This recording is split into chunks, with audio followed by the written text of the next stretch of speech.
It's still afternoon where you are. I just want to say a special thanks to our presenting partner today, Women's March Network. I'm Rinku Sen, Executive Director of Narrative Initiative. A couple of quick accessibility and logistical things before we start in earnest. We are closed captioning this event. You can find the icon for closed captioning down at the on the bottom ledge of your Zoom window toward at the right. It should be the first one on the very right. Great appreciation to our closed captioning partner, Total Recall Captioning, and LaDonna Strumpf, who is actually doing our closed captioning tonight. We're going to ask you a question or two over the course of this panel, and we'd love to see your replies in the chat. Please make sure that you send your messages to both attendees and panelists so that we can all see them. You can ask us questions most easily by typing those questions into the Q&A box at the bottom of your Zoom window again. And the team at Narrative Initiative will be sorting through your questions, feeding them to me, and we're hoping to get to as many of them as we can. We've made this panel deliberately 90 minutes, a little bit longer than our average webinars these days, because we wanted to make sure that we had enough time to have a conversation, to go back and forth on some things, and to hear from you in the audience as much as possible. So thank you again to all of you for joining us. Thanks to the Women's March and the Narrative Initiative teams for bringing us together. I'm going to turn it over now to Shoenka Rahim to lead us in breathing together and grounding ourselves. Shoenka Rahim, GSP, is a grassroots spiritual practitioner and is the founder of Bibo Love. Bibo stands for Breathe In, Breathe Out, and Love stands for Love. She is a performing artist, a conference weaver, and an interplay leader from Oakland, California. Shoenka guides multiracial, multi-generational, multi-gender groups, such as ours, to honor the self, as well as our connections to our earth, to our ancestors, and to each other. Shoenka is going to help us ground in our bodies as we get started. In your body is almost always the best place to be, I have discovered. Turning it over to you, Shoenka. Thank you. Bibo Love community. Breathe in love. Breathe out love. Breathe in with me and let it out with a sigh. Breathe in. Again. Breathe in. One more Bibo sigh.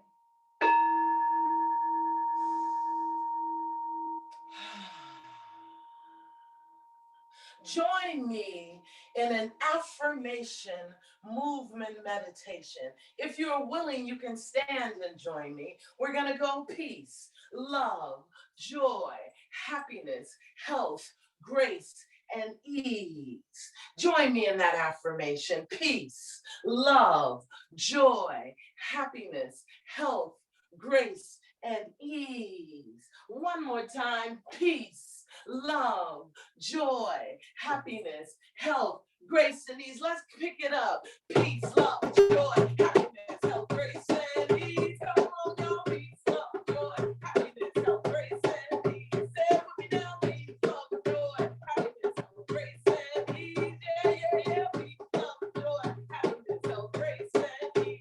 Come on. Peace, love, joy, happiness, health, grace, and ease. We talk about grief and grieving. It is an energy that moves through the hearts and souls. What do we do with that energy? Transform that energy. Let it begin on the foundation of peace, love, joy, happiness, health, grace, and ease. May our bodies overflow in that in which we want.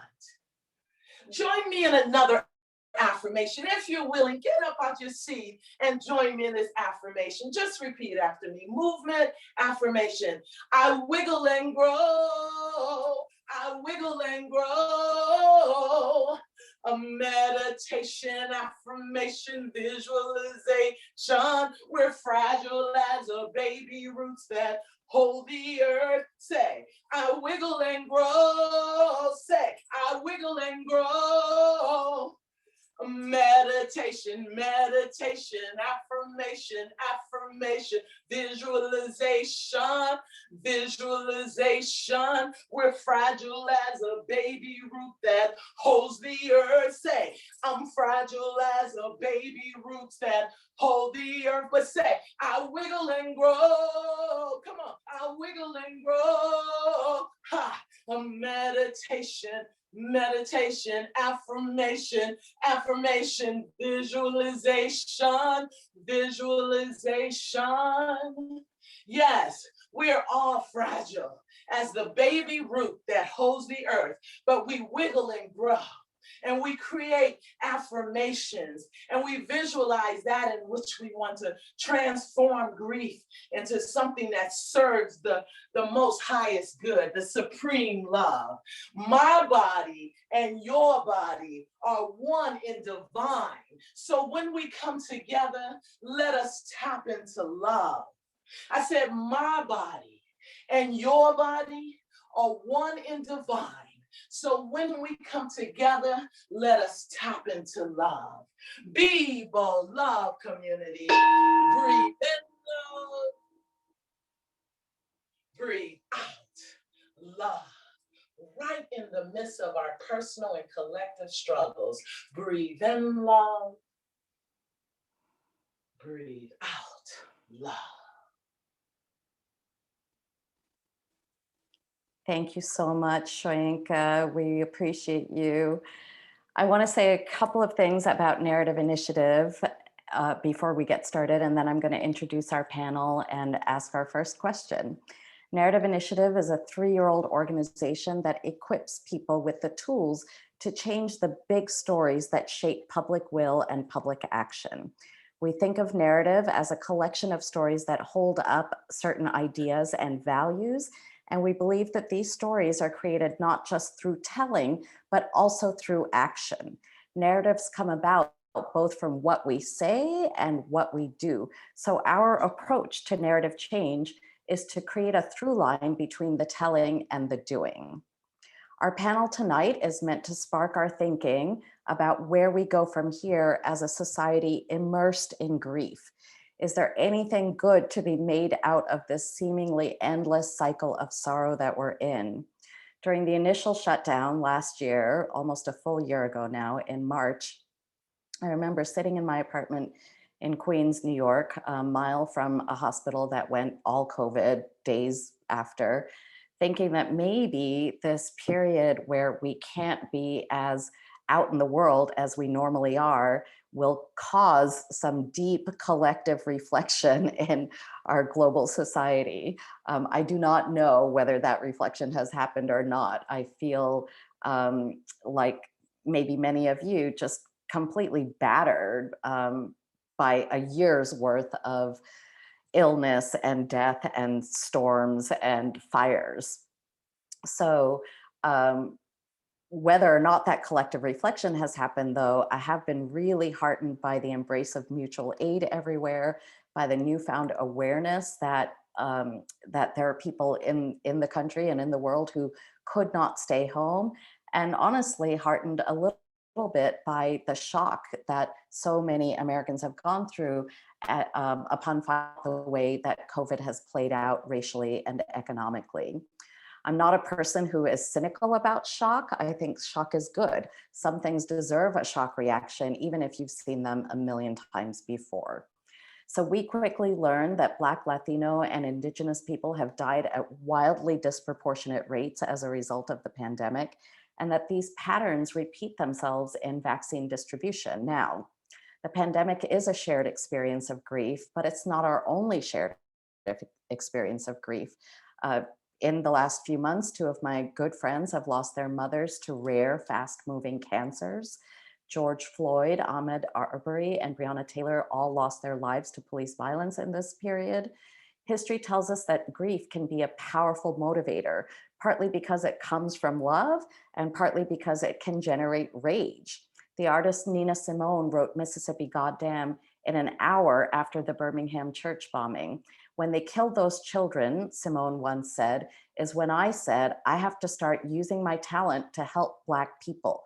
When they killed those little girls in Alabama, that's when I changed. An experience of grief can actually change who we are and what we think is most important.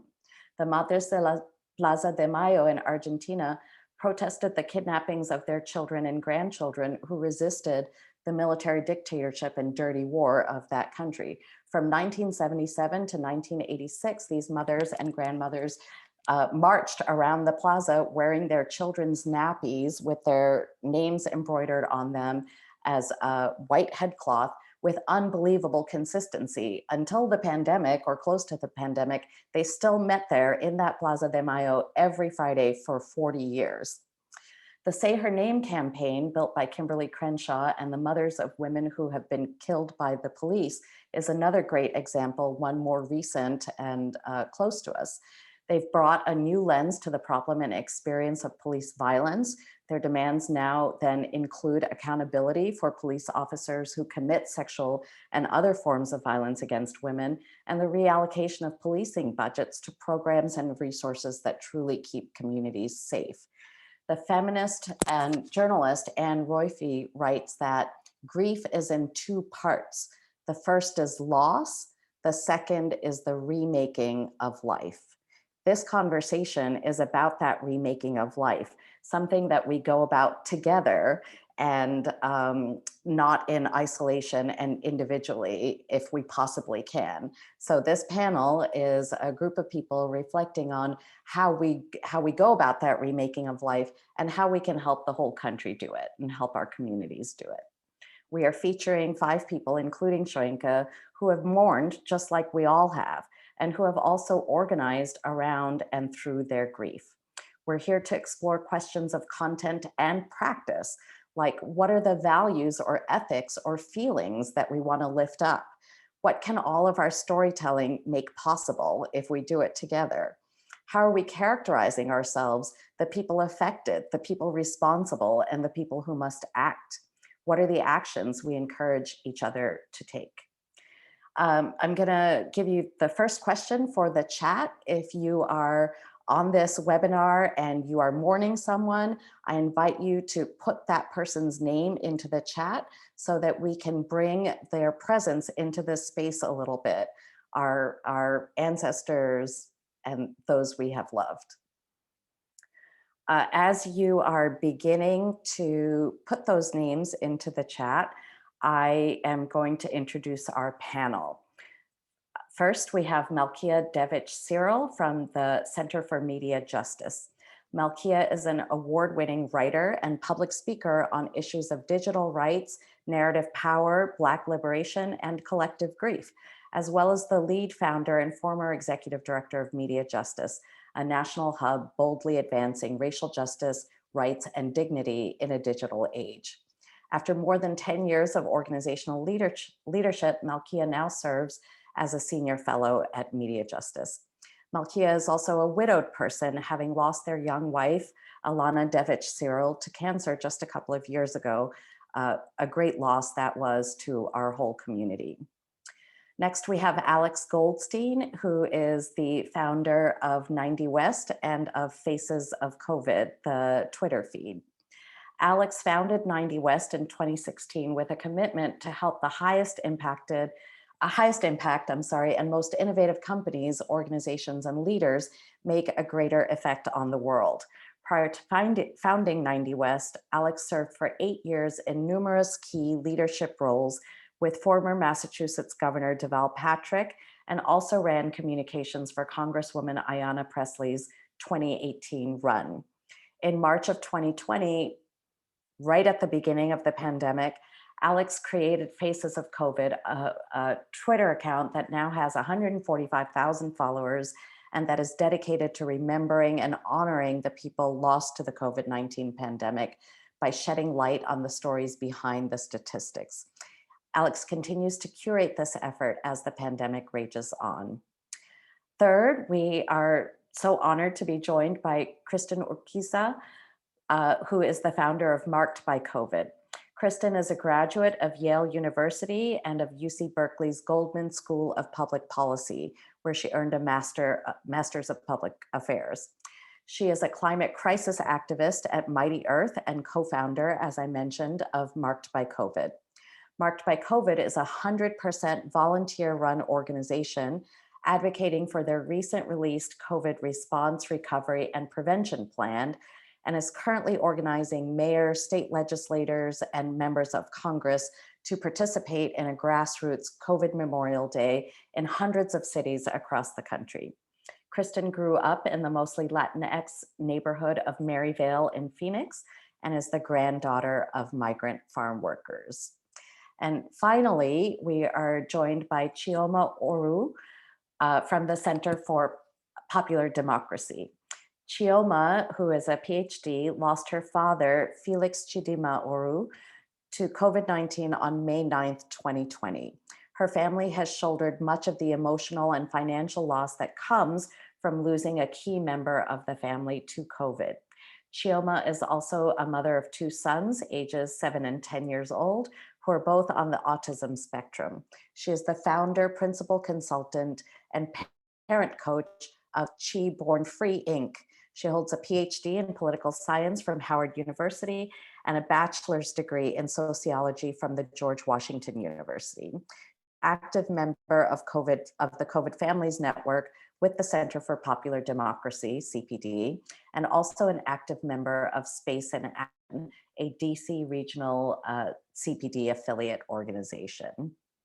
So to get our panel started, Kristen, I'm gonna start this question with you and ask each of you to tell us, to the degree that you want to share, tell us about your own journey in grief.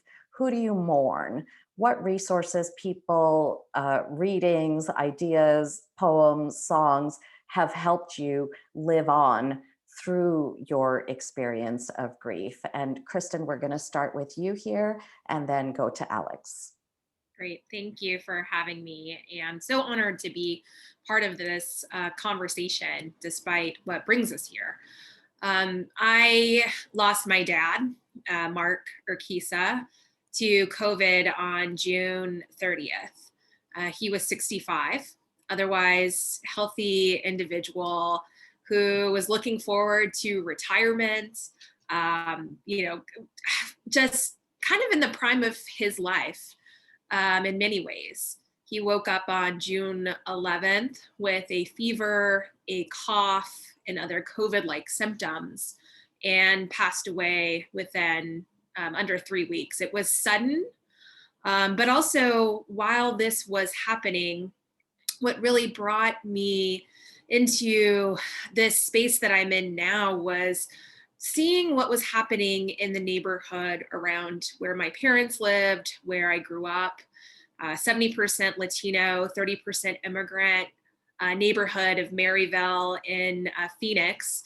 And people were waiting in line for 13 hours for a test. This was in June. This wasn't in March. People weren't getting test results back. This was my community. Sort of like what we just heard, I knew that I needed to really turn my organizing work into what was happening at home to honor my dad and turning my pain and suffering into action. And I looked at, honestly, movements of the past, the AIDS crisis, and the activism around that was a, inspiration for me and gave me, not just a roadmap, but solace in knowing that public health crises can be attacked by collective action. And so that is what helped me raise my voice in the beginning, and the community of people that I've met over the course of the last 6 or 7 months on my grief journey is really what has kept me going.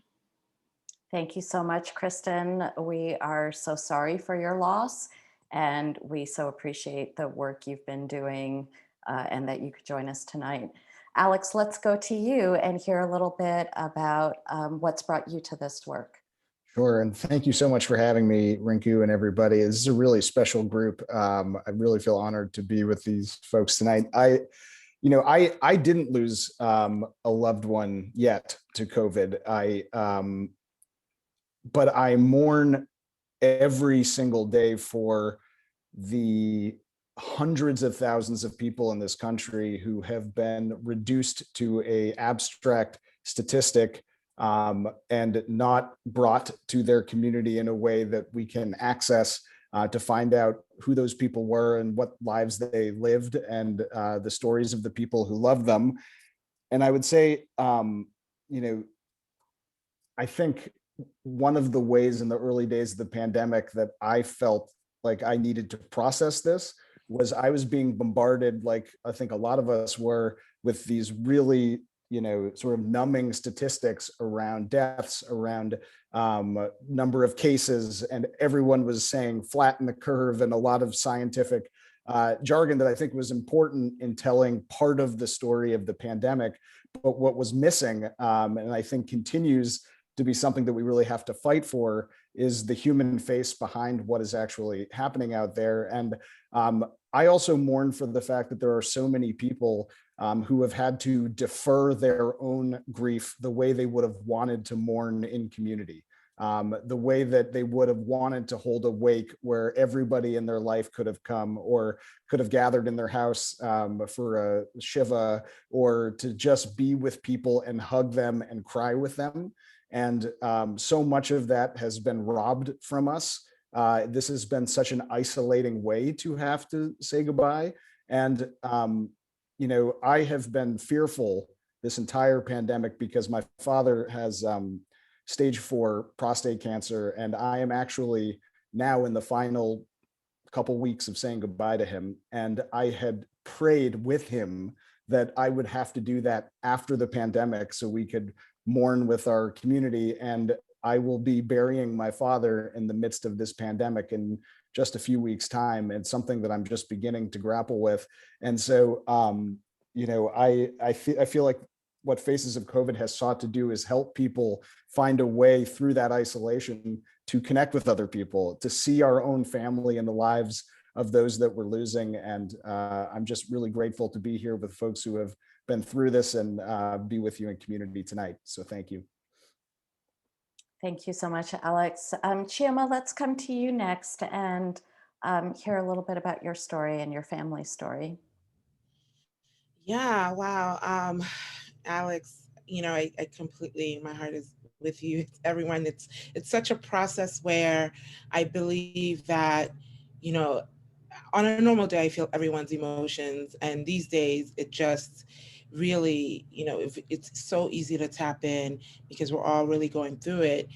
The journey to losing my dad was exactly that, just kind of like, we hoped it wouldn't be coming. My dad was sick. My dad had dementia. He was a survivor of prostate cancer. He was a survivor of stroke. He had a stroke in 2011, and the onset of dementia about 2014, where it became very clear what was happening with him. Was already hard, right? Like, and navigating the systems to figure out how we could get support. And because I have been a disability rights and disability justice advocate, I'm already familiar with the failures of the systems of care. I have navigated and bumps and bruises and traumas in getting support from my kids, in getting support for my dad, for my brother who has schizophrenia, my mom who's had multiple physical disabilities, and the impact and just the strong holding pattern that happens when you are faced with a medical crisis that you don't know what to do with. COVID is icing on the cake, insult upon injury, right? Like losing my dad in this way, somebody who has fought and conquered previous healthcare challenges, previous other challenges in life.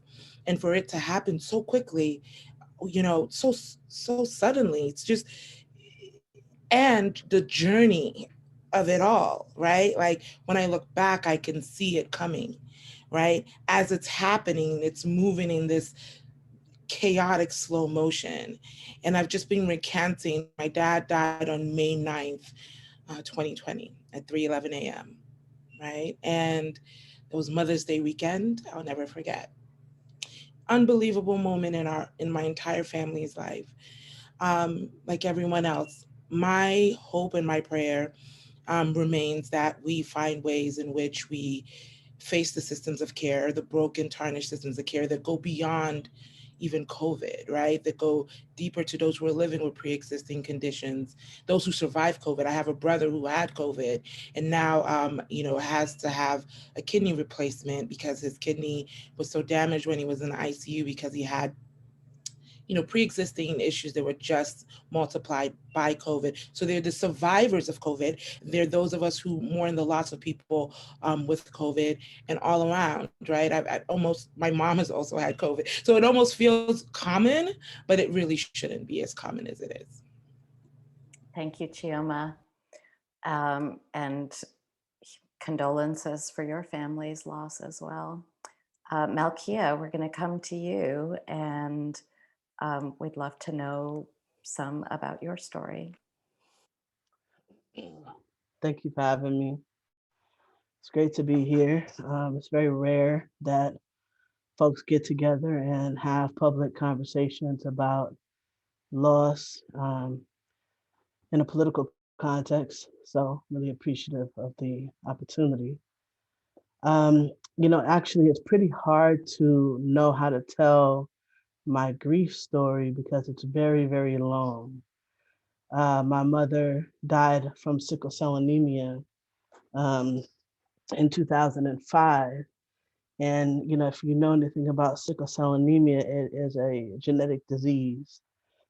And so I grew up with anticipatory grief, knowing that this was a genetic fatal disease and my mother was going to die from it at some point.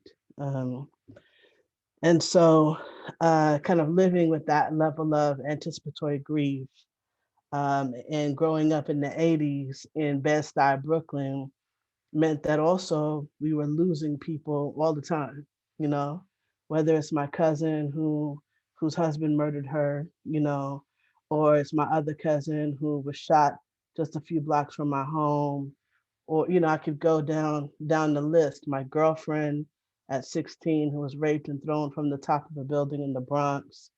Um, so loss, traumatic loss, has been central to my life, and not only my life, but I believe central to the lives of everyone in my family, my friends, an entire community, and I think it's definitely affected how we function inside of society and how we are with one another. But I would say my most recent and possibly my most profound loss is the loss of my wife, Alana Nicole Devitt Cyril. A year after we were married, she was diagnosed with stage 4 gastroesophageal cancer. She fought a very brave battle for 2 years, um, and she died in October 2018 at the age of 42. She and the process of fighting that battle, as well as she died in my arms, and it made me understand that one of the things that people deserve in life is a beautiful death, um, and that uh, uh, and that we don't all get that. In fact, most of us don't get that. But that who does and who doesn't get that is often determined by power, you know. And so anyway, so that happened, and my wife was diagnosed 3 weeks after Donald Trump was elected as president of the United States. Her entire battle of cancer and the 2 years following her death, it was all aligned or corresponding with his presidency. And so in some ways I felt like Donald Trump gave my wife cancer. you know it's not necessarily the most rational thought, but you can understand that it felt like this toxicity was just bleeding into our family and into our community, and it made her sick and she died. And so, and in this time period, we also lost about 14 other people that were very close to us. Um, so that's why I say when you ask about the story, my grief story, I don't know where it begins, and I don't know where it ends, and I think that has something to do with being Black. And I'll leave it there. Thank you. I just the idea of anticipatory grief and how much time and energy we spend in that, how the effect it has on us. Thank you so much for raising that and bringing it forth. So I'm going to go off script a little bit, panel, panel and friends, and I want to ask you. If you didn't speak to this, do you want to say anything to us about what helps you get through?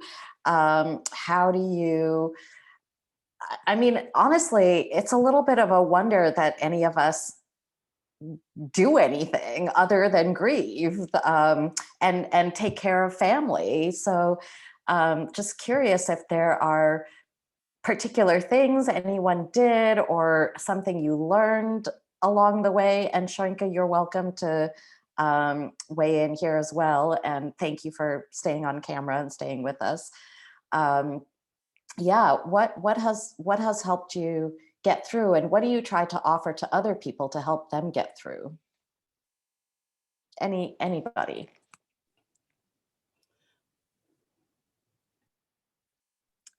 Kristen, are you looking ready? Yeah, Go for it, and then we'll go to Shoinka. Marked by COVID is really a project of grief and love. And, it was co-founded by me and my partner in life, Christine, and doing, what we're doing is helping to uplift stories of loss and give people tools to find their confidence in civic engagement to push for a better COVID response.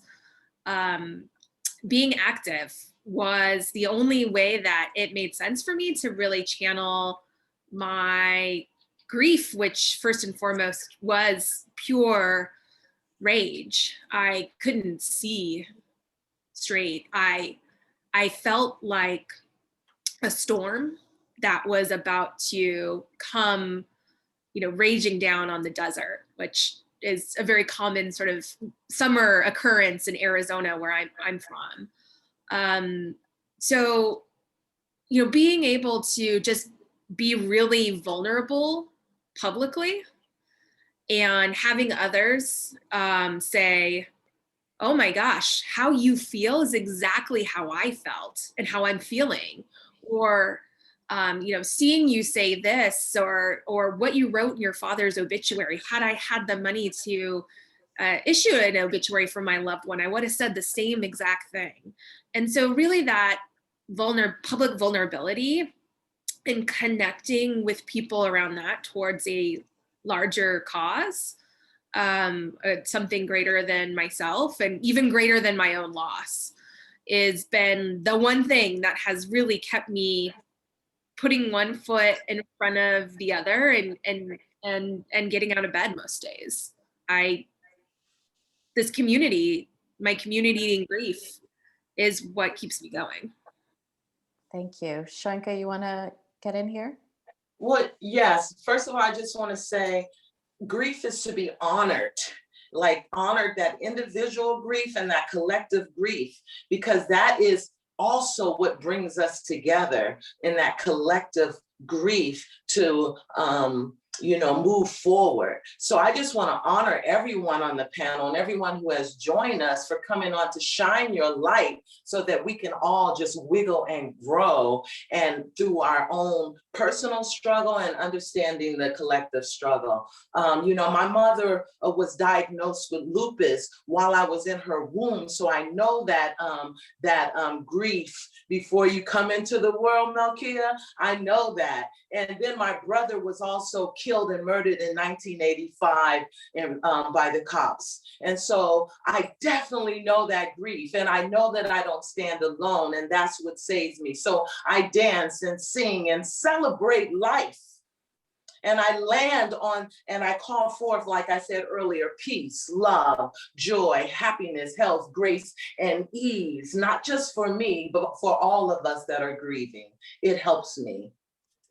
Thank you. Anyone else? Chioma? Yeah, I mean, I feel like I feel fortunate on a couple of levels in that prior to even COVID, I'd already committed myself in a certain way. It's a daily practice in terms of wellness, because I mean, I do have a history of depression and anxiety. And so I've I've had an eye on my mental health, because there have been previous challenges. Getting a diagnosis for my kids was life altering, and not knowing how to navigate the systems literally led me to having a mental breakdown in 2017 that forced me to really prioritize my own mental health. It doesn't necessarily make that easier, but what I did in terms of dealing with grief and the loss of my father, who's really truly the person in the world that completely understands me, the psychic connection. My dad, he would have been 77 years old yesterday. And so we come together as a family. That helps. We lean in our culture, because, I lean in and resist my culture in some ways. My family are first generation American. We're from Nigeria. And there are beautiful parts of the culture where me as the first daughter, um, by default, the only daughter, and then the first daughter by default, there are these cultural roles that I had to quickly assume when it came to rites and rituals for burial. And it's almost, I just went full warrior mode when my dad originally passed, just based on how our culture, um, needs me to be, or, has dictated for me to be in a certain way. And I just leaned into those roles, while at the same time surrounding myself with the people that have supported me through my health journey. I'm active in school mental health and school behavioral health with the District of Columbia, where I live in Washington, D.C. So I'm also part of a culture, a community of practice, in fact, where I do have access to clinicians. I do sit on an advisory board for the Went Center for Grief and Loss. And there is that real scientific approach to grief and to mental health, while there's also just the culture. And unfortunately, there is I'm kind of desensitized to grief. I mean, November, I lost a cousin who was killed in Baltimore. I've lost several cousins. I've lost several family members. I've gone through many traumatic events in life. I'm a survivor of childhood rape. I mean, life has thrown, I think it's something to the Black experience, something to the Black woman experience, something to the woman experience, period. And some of that has prepared me, fortified me, while also knowing and learning how to integrate healing to be a part of every single thing I do, not just about grief, but everything. Mm. I'd like to just jump in and first of all just co-sign just everything that y'all have said so far. Um, and I just thought a few like concrete, resources that might be useful to folks because they were useful to me. Um, One is a book called The Wild Edge of Sorrow by Francis Weller. I love that book. I find it to be just extremely intuitive, beautiful, but also it speaks about grief not only as an individual experience, but as a collective experience, as a historic experience. He introduces an idea called the five gates of grief, which just talks about all these different sources and entry points of grief. And I just thought it spoke to me more than some of the stuff I've read about bereavement, for example. And then, Judith Butler's work around vulnerable witnesses just really was something that, as an organizer and as a movement head, it was important to me for to think about healthcare workers and journalists and organizers and all of these people who function as these the term vulnerable witness just really spoke to me. Witnessing so much grief that's compounded by whatever their own personal experiences.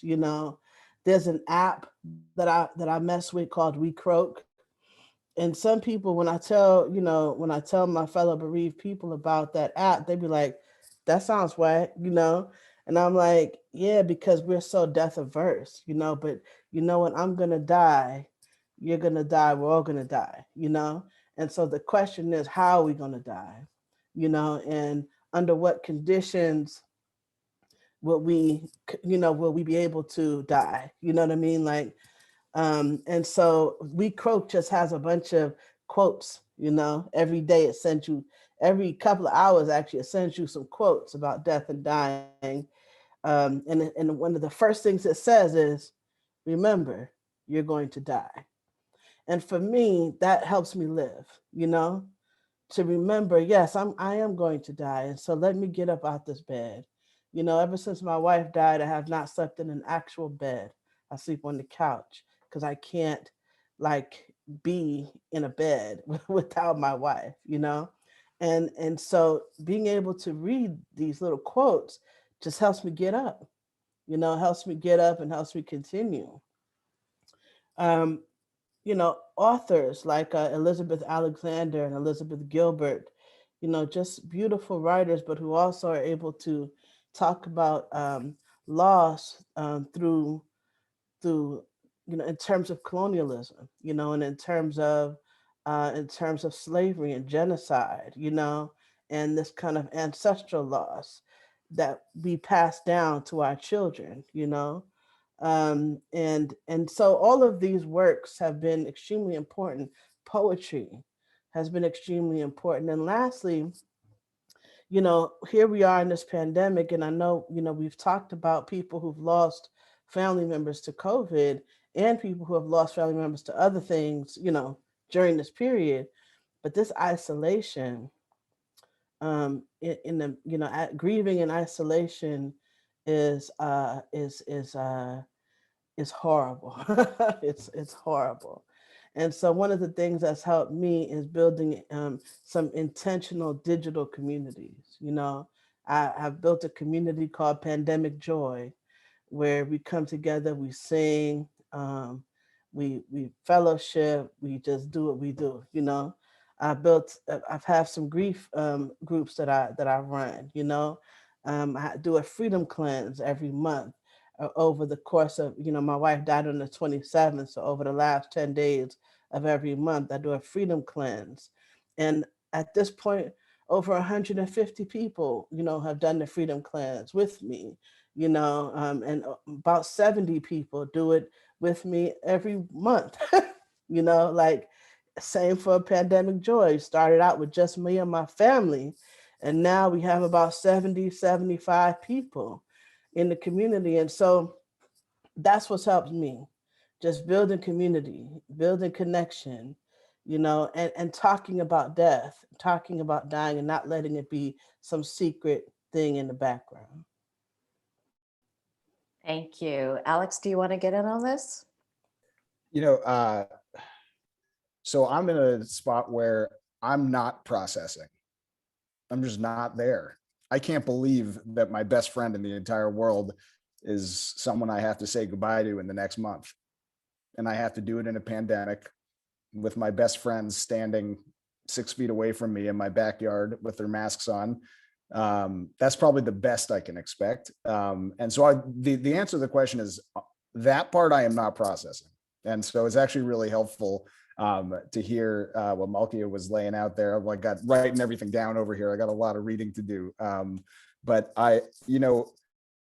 when it comes to the broader effort, so Faces of COVID is an effort that I started that is sharing usually around 10 or 12 stories a day of people who have died of COVID from all across the country. And to this point, I've shared about 5,000 stories. And so a couple hours of every single day for the last, since March 28th, when I started it, are me surrounded by these stories. And I think my wife worries about me because late at night and early in the morning, it's the only thing I'm doing, is I'm kind of immersed in it.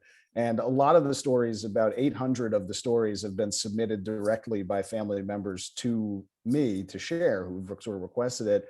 And so I'm seeing these words that they're writing at their most vulnerable points, and sometimes they're coming to me within 24 hours of having lost somebody. They're submitting this story, and it's raw and it's real and it's vulnerable. And I struggle because in part of it, it's like, this is like sacred stuff that I've got my arms around here, and I want to do it justice, and I don't want to fail these folks, and I want every comma and every number representing age and month and everything to be absolutely 100% accurate, because it has a sort of capacity to overwhelm me. What I will say though is that there is a lot of joy in what comes my way, and what we've been able to share, and what people choose to share oftentimes is their joy, right? It's how people lived. And so that I immerse myself in this. In a lot of ways, I also feel like I'm getting a tremendous gift from this experience of being surrounded by people like me. So someone just posted in the chat that I shared their mother's story. A woman about a month ago sent me a message out of the blue, and she said, "You don't know me, but on the worst night of my life, my dad died of COVID. And 2 weeks later, I was by myself. I was alone. I was depressed. And I put his name into Google just to see what would happen. And I had never heard of Faces of COVID. And when I put his name in, the first thing that popped up was this beautiful post that I had just found, apparently, and looking, doing my research. And she said, in that moment, just to see some public collective acknowledgement that something had happened and that she wasn't alone and in her house and by herself, crazy that she was experiencing this loss. That to me is like, that's the gift of this experience for me. And that gets me through the kind of darkness of being surrounded by it, which is I also get to participate in the light of it as well. Yeah, so much of what I love about Faces of COVID, which I discovered, I think, in April, is that it feels like there's no barrier between me, the reader, and the person I'm reading about. So it actually feels like I'm reading their obituary in my local paper, a thing that I don't know, I haven't actually done in decades. So so yeah, I just love the what's the word? It's unfiltered and no one has like reworked that story. I'm getting it fairly close to the source. Absolutely. I want to turn to the story a little bit and ask each of you how you're telling the story. How do you think we should be telling the story of collective grief? And I'm saying the story, but of course it's many stories, different kinds of stories. In the stories that you're interested in shaping and telling, how do you think about the characters? How do you point to who's responsible for this? Chioma, you talked a lot about the healthcare struggles of your family. How do you bring those struggles and those institutions and systems into the story? Melkia, I'm going to start with you here, and kind of taking off from what you said earlier about how you experience grief and whether you're able to tell a public story about that, whether your community is able to tell a public story about that, maybe having something to do with your being Black. Whether you want to start there or somewhere else, we'd love to hear about how you actually, as a storyteller, think about crafting the different elements of the story that we're in? Well, thanks for that question. I mean, I think the first thing we have to acknowledge is that we live in a both a death wielding and a death averse society, right? And, patriarchy, capitalism, these systems of oppression, white supremacy, they are exploitative and extractive systems, meaning that they take from you, and that loss is inherent in those systems. Profound and extreme loss. And so, by their nature, the story of loss then cannot be told, right? Because that would expose some of the drivers of the system, the impacts of those systems, and so they're set up to hide, I think, the narratives of loss. In particular, those systems are set up as extractive and exploitative systems. They're set up to disenfranchise certain types of grief. So we already know historically, right? And if you were an enslaved African in America, that your ability to grieve publicly was absolutely, it was impossible, right? Like there was no opportunity for public grief.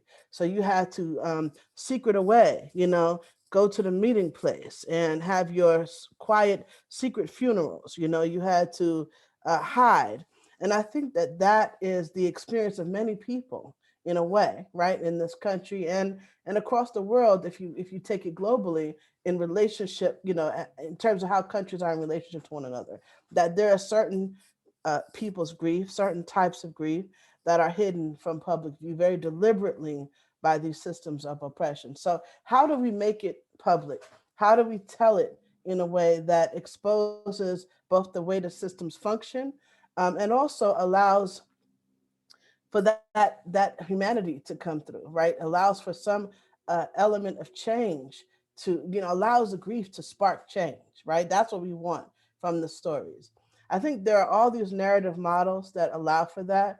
The one that I think that I particularly enjoy, and I think is simple and useful, is Marshall Gantt's public narrative model for this, for this particular thing. So like, he talks about the story of self, the story of us, the story of now.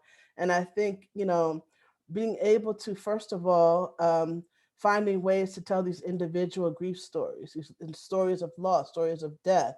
And I feel like that's some of what, Faces of COVID is doing, right? Like telling these stories, lifting them up from out of this obscure place, so they're no longer these statistics, they're people.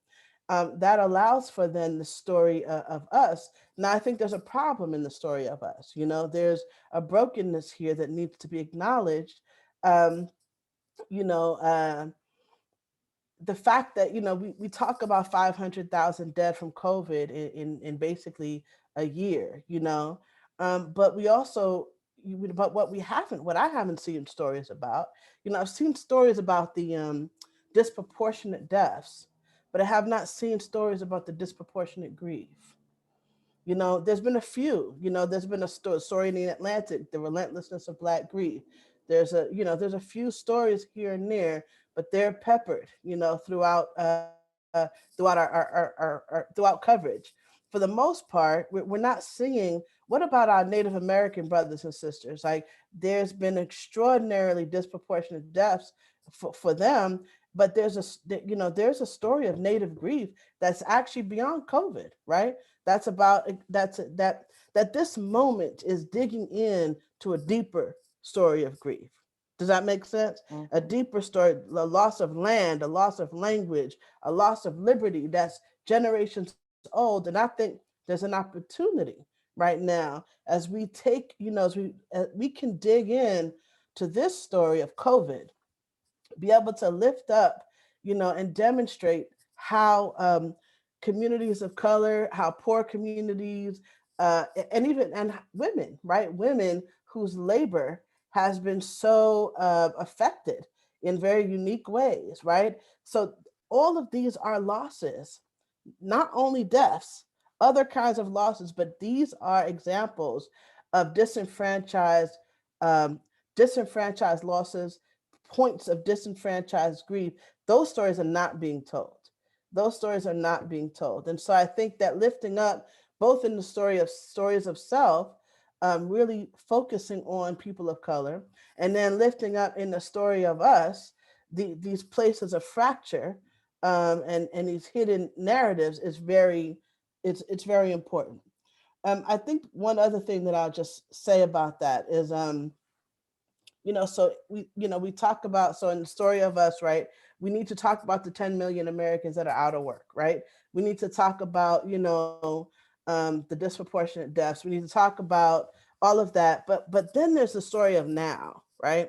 That that is that I think some of that bleeds in to the story of now. Does that make sense? And like, so when the story of us is about belonging and connection, and whether or not we have some level of joint empathy, and and also being able to acknowledge where there is no belonging, right, where dignity has been stripped and all of that. But the story of now also helps expose systems. That's why I think there's some exposing of systems. When we look at who's responsible, it was easy to talk about Donald Trump being responsible, right? And of course, he was responsible. He's a mass murderer in my book. That said, we have a fractured healthcare system. We have a fractured housing system. We have, how many people have been evicted and made homeless in this moment? All of that needs to be part of the narrative, and it's not. Right now, the narrative is about disease, death. Maybe there's a little bit about the economy, but it's all about recovery for corporations, you know. But how much? Where's the story about what the state owes us, about the relief the state owes us? The story. We can take relief and go move it further into reparations, right? There is so much room here, for narrative change that I think that's what I want to say. I'll leave it at that. Thank you. Thank you, Malkia. Kristen, I want to come to you next and hear a little bit about the things you've been doing and that marked by COVID has been doing to shape this story, this national story. Yeah, I'm happy to jump in and just, plus one to so much that Malkia just said. Through the work with Marked by COVID, when we launched in July, the day that I buried my father, we were just at 100,000 deaths. We didn't know about the Bob Woodward quotes.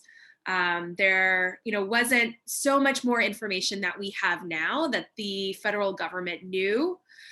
We suspected, of course, but there is such conclusive evidence that exists now that didn't exist then, that was left out of the story. And part of what we have been working to do is with, connecting with people who have experienced COVID loss, helping them have the confidence to share their story, but also helping folks have the confidence to share their story and connect it to policy failure, leadership failure, and larger systemic issues that so many of us have known for so long, but this pandemic is really just shining a huge bright light on. Whether it's care, whether it is systemic health inequities, and the list goes on and on. Another piece of just the story is we're thinking about how multifaceted and dynamic this is that so many of us who are grieving are not just grieving the loss of one person to this pandemic. We have now lost 5 people in my family, in my extended family. 4 of my dad's cousins, my cousin's husband, who is 42, and my dad. This compounds within families in a way that we need to be telling that story as well. And I know that's something that we haven't heard enough about and have just heard a little bit around the edges. Thank you. Chioma, I'm going to come to you next, but I want to say something first, which is that a lot of us have been working on racial justice, social justice, economic justice issues for a long time, decades in some of our cases.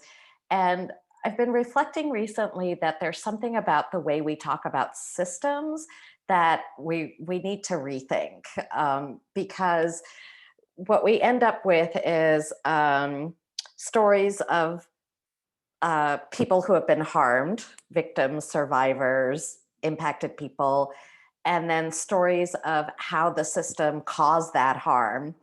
And there's something that we need to do better as storytellers so that the system story doesn't just depress all action, doesn't disempower people. I think what's great about understanding systems is you can get that it's not your fault. You can understand that by studying a system and having power analysis.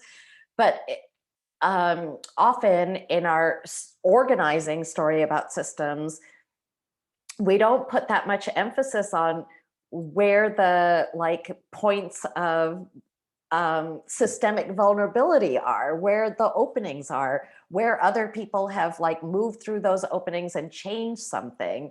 So even though we know these organizing and campaign stories exist in the world, we're often not well armed with them, I find, in the course of our work. So just wanted to throw that in for sparking anything. And Chioma, we'd love to hear about some of your work.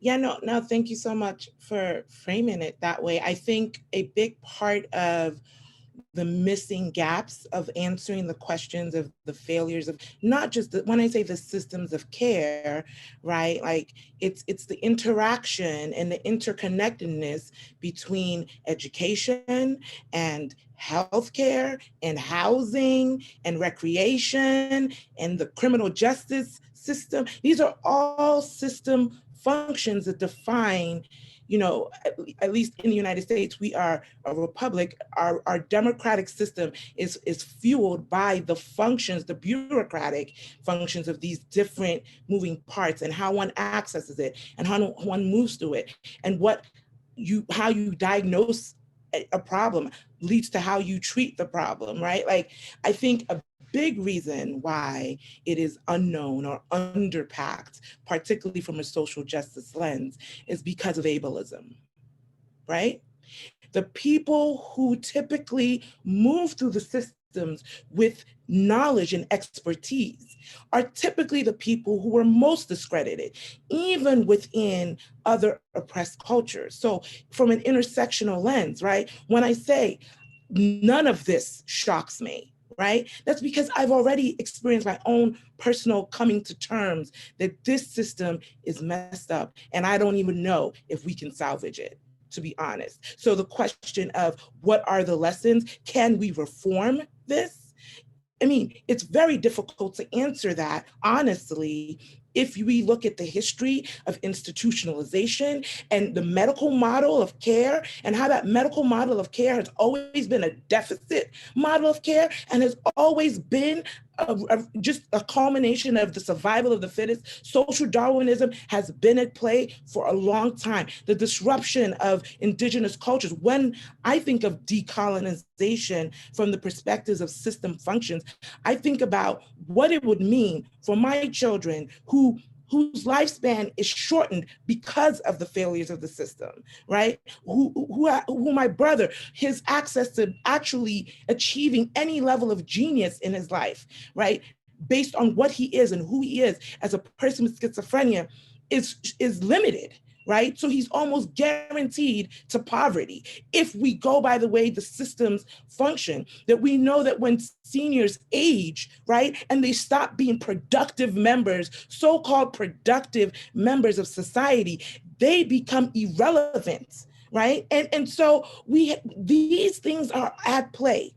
and everything is coming to its head, right? It is so vulgar and undeniable. Yet we also know that Naomi Klein in the shock doctrine knows that it's also historically an opportunity to deepen oppression, because sometimes the shock is too hard, it's too deep, it's too big, it's too large for people to confront it, which is why I think at a time when disability rights and disability justice is typically not really well understood, the disability communities are struggling right now. I'm not even trying to paint a romantic picture. Like, people with disabilities, my dad died not just because he was a Black disabled, a Black man, a Black immigrant man, right? Knowing that his life was undervalued for 110 reasons, but at the foundation of that is that he was a person with cognitive impairment who could not self-advocate for himself, to a point where he was dislocated from his entire family system. So from the point he went into the hospital, he was 2 weeks before we saw him again.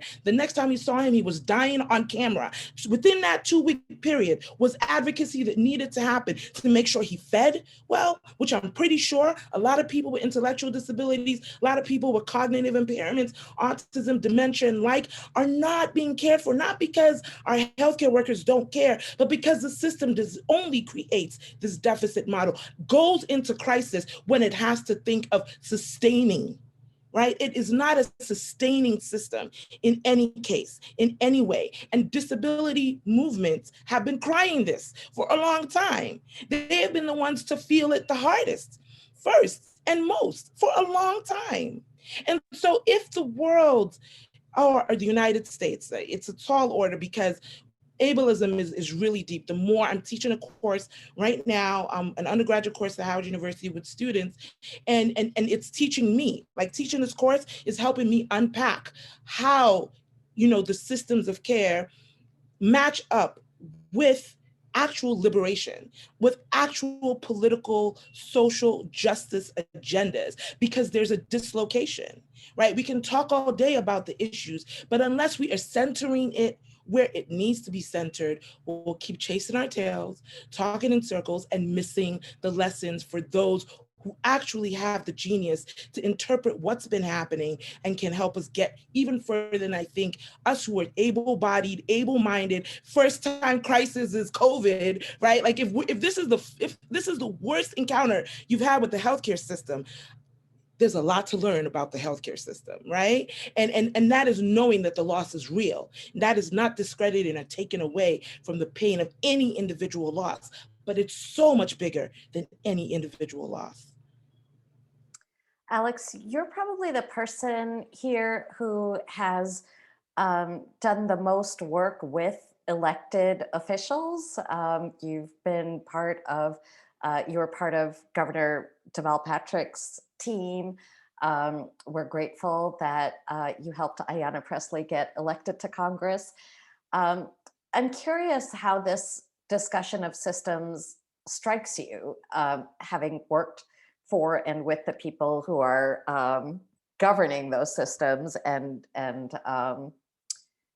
making them run. Sorry, I was on mute there.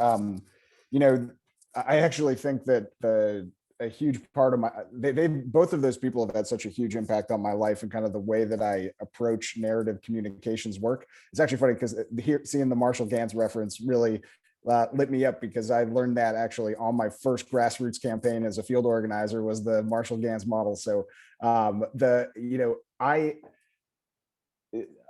Pressley is someone who probably taught me more than anybody about centering the lived experiences of real people in your narrative communications when you're trying to go beyond abstract talking points and into something that can actually connect with people on a personal level. As she always says, the people closest to the pain need to be closest to the power, and they also need to be central to the actual narrative communications work. It's like so often elected leaders talk in these talking points that are so disconnected from the lived experiences of real people, and you can feel it in the way, and it's not necessarily nefarious, sometimes it is, but how do we center people and also center them in the storytelling without being exploitative in the process? Because there are a lot of people that, as Ayanna would say, want to pimp your pain, and they want to put you out there in a way that is beyond what you've agreed to in the narrative comms work. And so I think I look at the situation we're in right now, and you can already feel it happening out there. This default, and you see it in elected officials, you see it in all kinds of leaders. They say this thing like, well, when we get back to normal. And it's like every time I hear it, I like convulse, because I think to myself, what if normal was horribly broken? In fact, it was horribly broken. And now all of a sudden everyone's cheerleading to go back to normal. And I think one of the things I see about Faces of COVID, and people ask me all the time, like, when are you going to stop? I'm like, I'm not stopping, because this is that normal conversation is the one I'm most afraid of. When the people who were comfortable before can decide that they're comfortable again, and we can go back to perpetuating the systems that everyone was just talking about. And that is unacceptable, because if you actually care about what happened in this pandemic, then you need to understand the decades and decades of policy decisions that led to the crisis that we just are now in the midst of right now. And for people who just woke up, it's like, great, I'm glad you're paying attention, but like, it's time to get to work. And I also think that when I think about the narrative work of Faces of COVID, and, if you look at the Faces of COVID posts, they're not overtly political really in any way. It's a name, it's an age, it's the day that they passed away. And ideally, if I can pull a couple lines that a family member has given me, that is my number one priority, is the families who send me this stuff, that I want to make sure that if they didn't see anything else and they just saw a few words, they would know I was talking about their loved one, right? That's all I care, is that they get something that they can connect with. Beyond that, to me, I am trying to ask a bigger accountability question in this work. There's the accountability question to leaders, but I think there's also this deeper accountability question that we all have to check ourselves on our own humanity right now, because we have been convinced in this country that this is a race to get you and maybe a couple people you care about over the finish line before everybody else. And you can feel it in this pandemic. And the notion that maybe we have a stake in the people around us who we don't know, and that we actually have an obligation and a responsibility to bring people with us, and to get each other through this. It's just like the individualism, the rugged individualism, this BS narrative that has been put out there over and over and over again and calcified. I feel like that is something that I'm trying to take on by asking people this question, which is, what kind of country do you want to live in? It's not a political question. I mean, it is, but it's genuinely, do you want to be in a place that values being a part of a community? Or do you want to be in a fight to the finish line, and all that matters is that you get across it? And I most of the days I feel like I'm losing that battle, to be honest. And I see it when people say things they think are innocuous, like, well, once we get things back to normal, I can't wait for this, this, and this, and this, and this. And I think that is such a toxic frame of how to think about what's in front of us. Melky, I feel like I see you wanting to get in, and I'm gonna get you if you want to get in. Oh yeah. Honestly, I was just thinking about, obviously this is a conversation that I want to have for like 3.5 hours, 17 hours, whatever, so I'll keep it brief. I just wanted to say that, I do think that there is a danger that we face when we think about narratives. And you talked about these narratives of harm, and I think that those are necessary, but we're in this period, Gramsci talked about the interregnum, this period of disorder, a little bit of chaos, right? That can feel can create all kinds of threat, and bring all kinds of what he calls morbid symptoms, but also all this possibility too, all this opportunity for change if we can find the right levers. And so, I worry, for example, about what happens when, there's been mass vaccinations, but people in Black and other communities of color have been so frightened of the vaccination process that they're not vaccinated. And so COVID becomes a disease that not only before it was disproportionately killing our people, but then the disproportionateness, whatever, goes out of control. What about that? And how do we, or what happens when grief, there's a clinical way of talking about grief where clinicians say that, after a year, it's, if you're not finished grieving, after a year, then what you have is a disorder called complicated grief. And I've been grieving my wife for 2 years. I'll likely grieve my wife for the rest of my life. I've been grieving my mother for 15 years. That's not, and these deaths shaped me foundationally. They've changed me. And so this whole idea of this disordered grief, I believe that will be used against people in 3 years.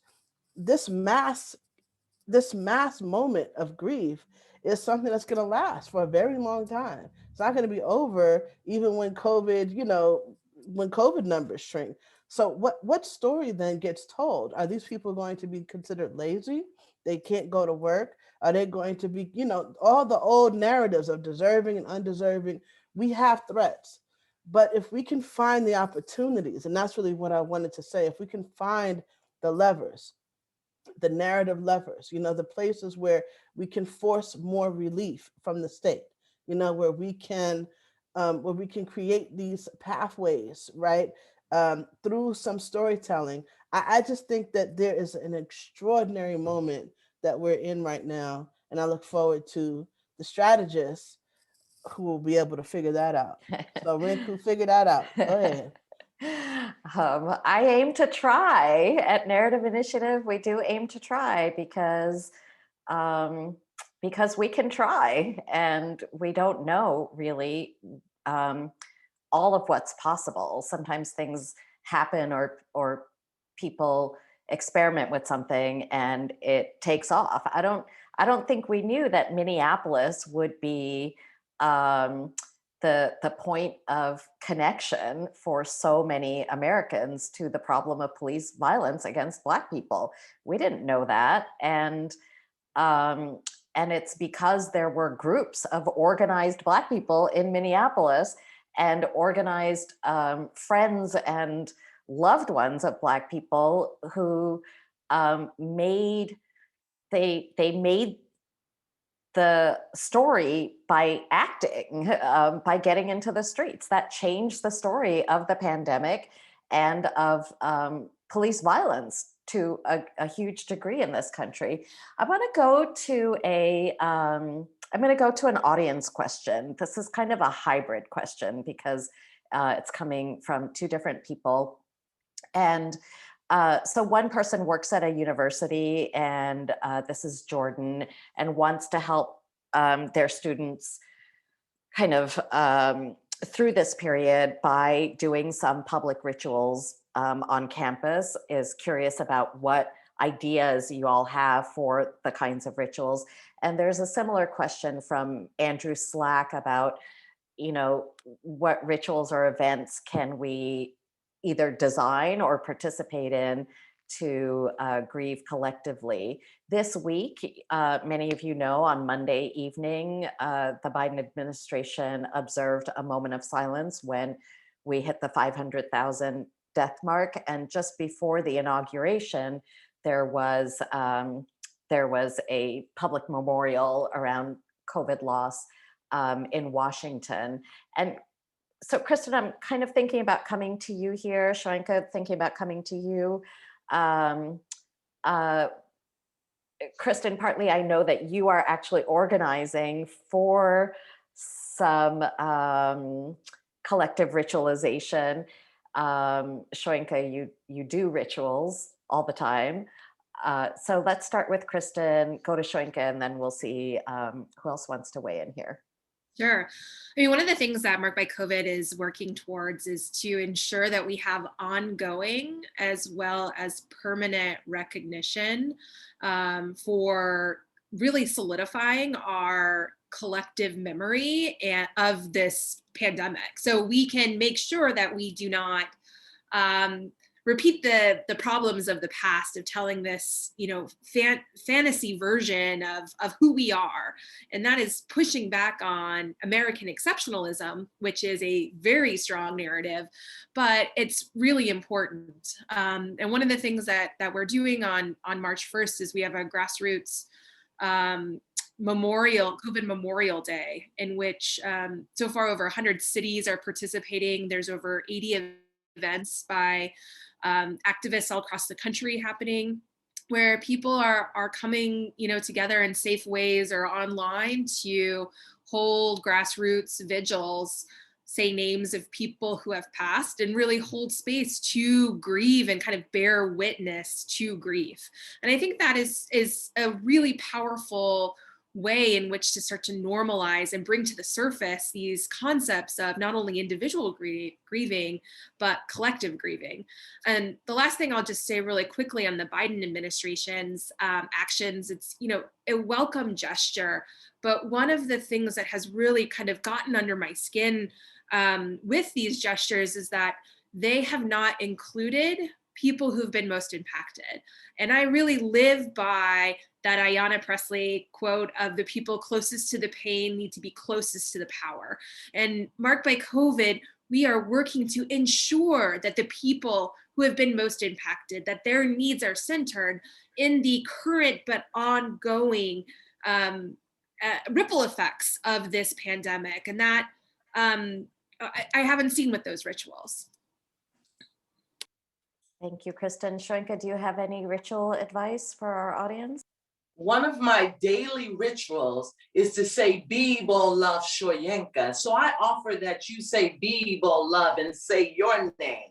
Breathe in love Shoyenka, breathe out love Shoyenka. I believe that we must love the people at the bottom to raise the love to the top. And I believe that whatever foundation that you're operating on, whatever group of people that you're in dialogue with, let's start creating around redistribution of power, money, land, and time. What does that look like? You know, we talk about the systems. Okay, we got old systems. There's something called side by side. Let's create new systems so that these old systems don't have the power that they have. What does that look like? Redistribution of power, money, and land and time. And so continuing to have those conversations to create that. Love the people at the bottom and raise the love to the top. We will raise the love to the top. Love the people at the bottom. Say Bibo love and say your name and take responsibility on your platform.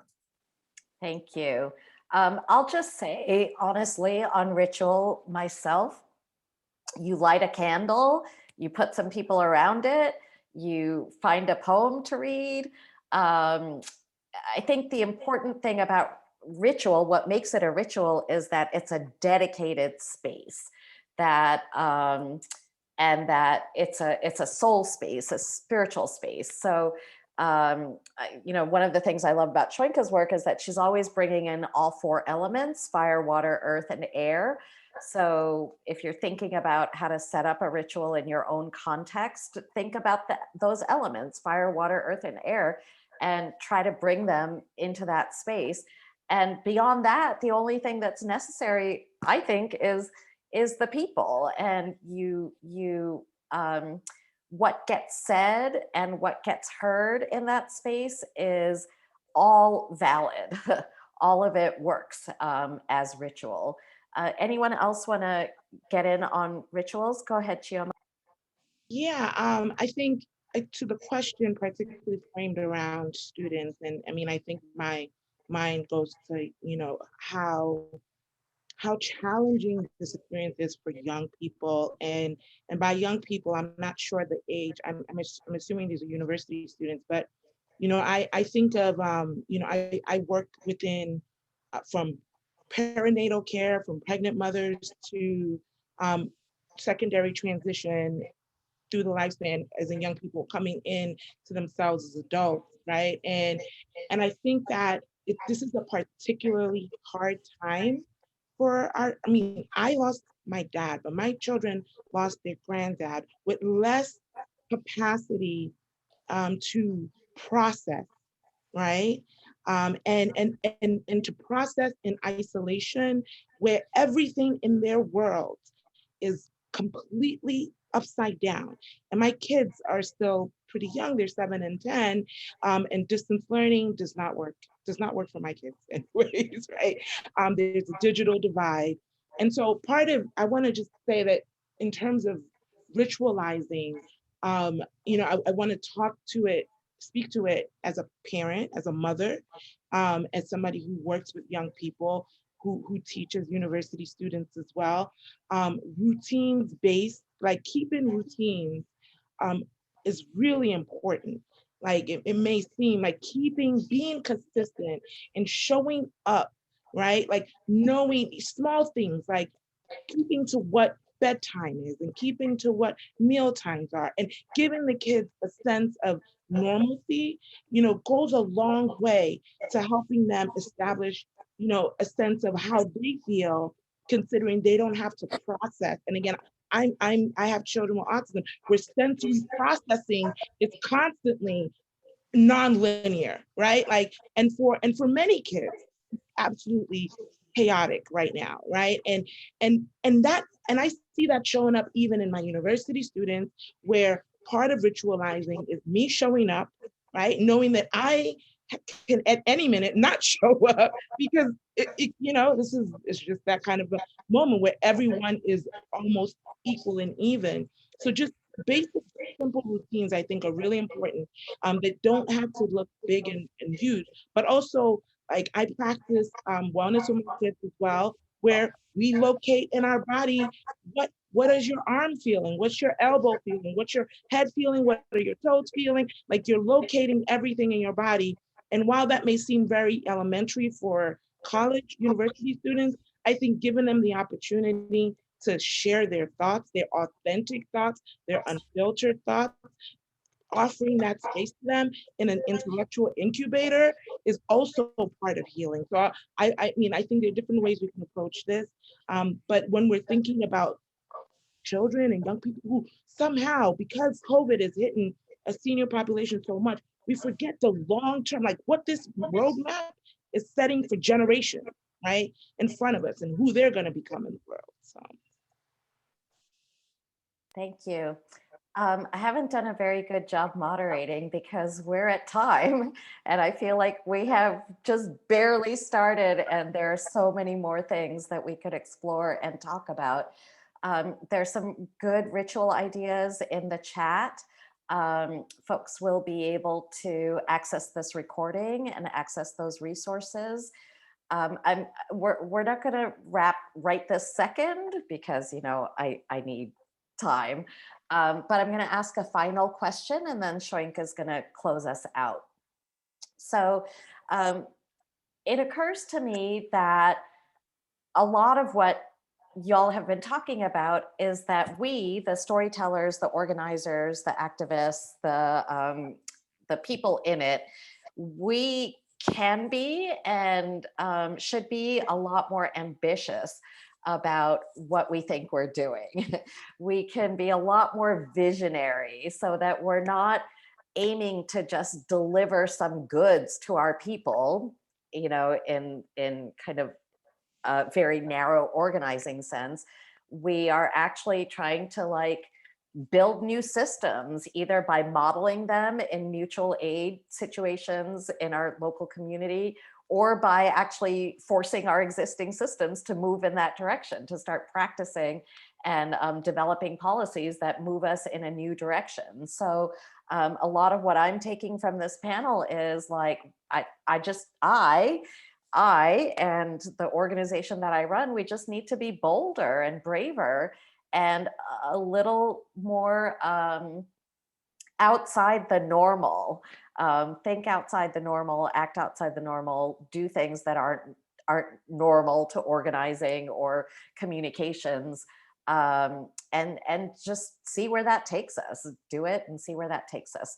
So last question for the panel here, and then we're going to roll into Shoinka's closing, is what's a thing that you want us collectively to be more visionary and ambitious about? What's the call you want to leave us with? And I'll just give it a second, see who's ready to start. This is a lightning round, so you're going to tell us the thing and we're not going to talk about it, but we are going to hear it and integrate it. I can go. Great. Go for it. I think we need to build more grief resilient movement organizations. Done. Right. Awesome. Thank you. Who's ready to go? Alex, are you ready? Sure. I think everybody has an opportunity in telling the stories of people that do not usually get their stories told, and that the history of this moment is being written right now, and it's going to be referred back to decades from now, and all of us can contribute to telling as many of these stories as possible. Thank you. Kristen? I would have to say the call to action for me is this power in yourself. I think each and every one of us can stand a little bit taller. There's such a beauty in the individual, and believing in that and pushing that a little bit more is, I think, just a beautiful offering in this moment. Chioma? Yeah, this is a hard one because there's so many. I would say, in the spirit of racial equity and intersectional identities that also require equity, we need truth and reconciliation. That's something we haven't had in the United States. We need a truth telling, and we need real, like, what is the reallocation plan here? Like, how are you going to compensate all the suffering people and all the suffering communities? That's what I would say. Awesome. Thank you so much. I just can't express my appreciation deeply enough or often enough for our panel, but also for everyone who joined us tonight, for sticking with us through an hour and a half of grief and movement talk. And this isn't the last time that Narrative Initiative is going to collect us together to make a plan that comes out of our collective grief. Collective grief is what we've got. And so we're ready to work with everybody who wants to change things in this country, including changing the big stories we tell ourselves about who we are, the rugged individualism stories, the back to normal stories, the everything would be fine if we just got this one piece of policy stories. Those are the stories we can intervene in are all of those and much bigger than those even. So having thanked everyone, including our teams at Narrative Initiative and at Women's March, and including LaDonna, who's been handling our closed captioning, I'm going to turn it back over to Shoyinka to close us out. Thank you, panelists. Because we're all connected to this grief, this collective grief, let us all just say Bibo love and say your name. So Bibo love Shoyinka. Please say Bibo love. Bibo love Shoyinka. Please join me in an affirmation movement meditation. I'm a gift. I'm a gift. You're a gift. You're a gift. Together we create melodies. Together we create melodies with harmonies, with harmonies. We're making peace. We're making peace for the world to see, for the world to see. Say it with me. I'm a gift. I'm a gift. You're a gift. You're a gift. Together we create melodies. Together we create melodies with harmonies, with harmonies. We're making peace for the world to see. We're making peace for the world to see. Say Bibo love and say your name. We all have responsibility in this movement. Love the people at the bottom and raise the love to the top. Peace, love, joy, happiness, health, grace, and ease right in the midst of the grief. Peace, love, joy, happiness, health, grace, and ease. Thank you so much, Shoyinka. I'm officially calling this webinar closed for the purposes of everyone who needed to hear that. And thank you all again so much. We'll see you next time. Thank you.